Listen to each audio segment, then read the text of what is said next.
খাঁটি গরুর ঘি আমি কিভাবে খুব সহজ পদ্ধতিতে বাড়িতে এরকম ফ্রেশ ঘি সংরক্ষণ করে রাখি, আজকে তোমাদের সাথে সেটাই শেয়ার করব।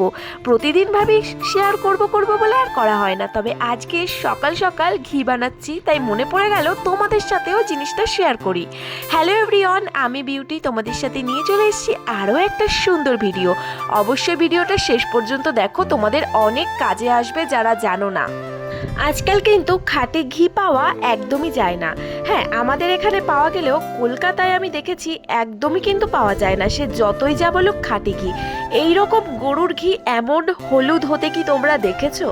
না, দেখোনি। আমিও এখানে এসে ফার্স্ট আমি দেখেছি যে গরুর ঘি এমনটা হলুদ হয়ে যায়।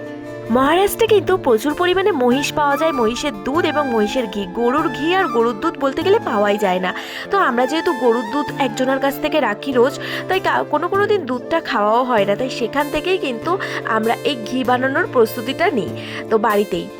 আর ঘিয়ের যে পরিমাণে দাম, বাড়িতে বানানোই আমার মনে হয় ভালো।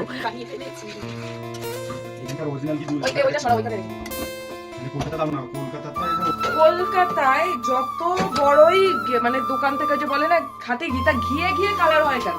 আরে ওর ভিতরে এই ডালডা মিশানো থাকে। পুরো ঘি, এই গরুর ঘি বিক্রি করে, তার ঘিয়ের কালার থাকে না? আরে ওতে ডালডা মিশানো থাকে, বলছি না।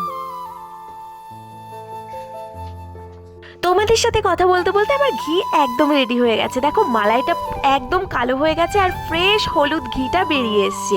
এখানে দেখো, মহিষের ঘি একদম সাদা ধবধবে আর হলুদটা হচ্ছে গরুর ঘি, দুটো কিন্তু একদমই আলাদা।